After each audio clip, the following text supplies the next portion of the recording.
was a beautiful morning on the island of Sodor. Thomas the Tank Engine's blue paint sparkled in the sunshine as he puffed happily along his branch line with Annie and Clarabelle. He was feeling very pleased with himself.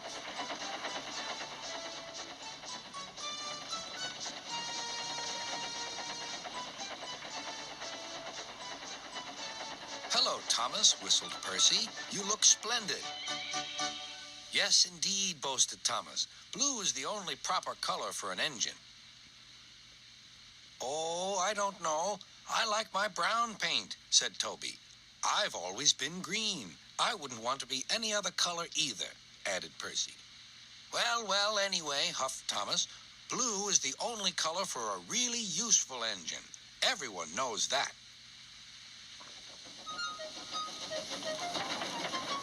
Percy said no more. He just grinned at Toby. Later, Thomas was resting when Percy arrived. A large hopper was loading his freight cars full of coal. Thomas was still being cheeky.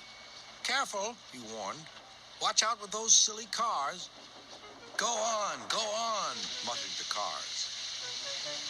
"And by the way," went on Thomas, "those buffers don't look very safe to me." The last load poured down.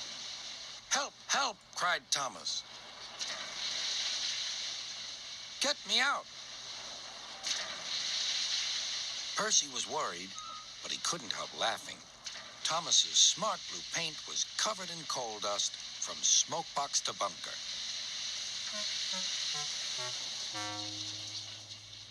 "Ha ha!" chuckled Percy. "You don't look really useful now, Thomas. You look really disgraceful."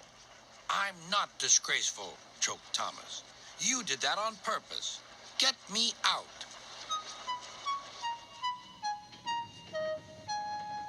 It took so long to clean Thomas that he wasn't in time for his next train.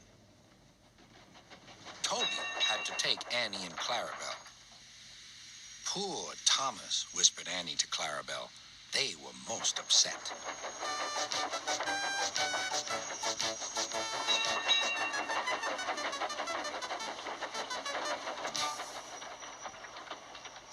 Thomas was grumpy in the shed that night.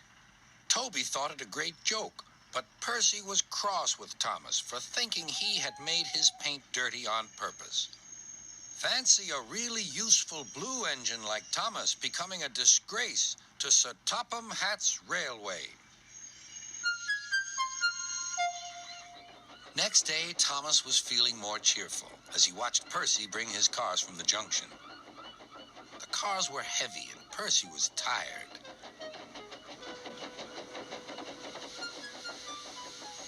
"Have a drink," said his driver. "Then you'll feel better."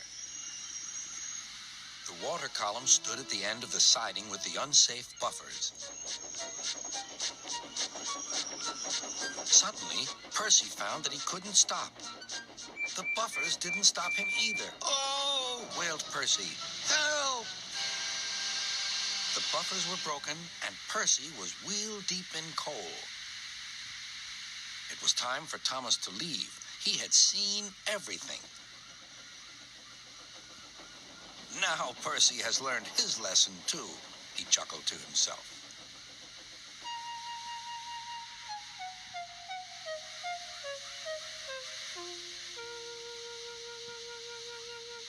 That night, the two engines made up their quarrel.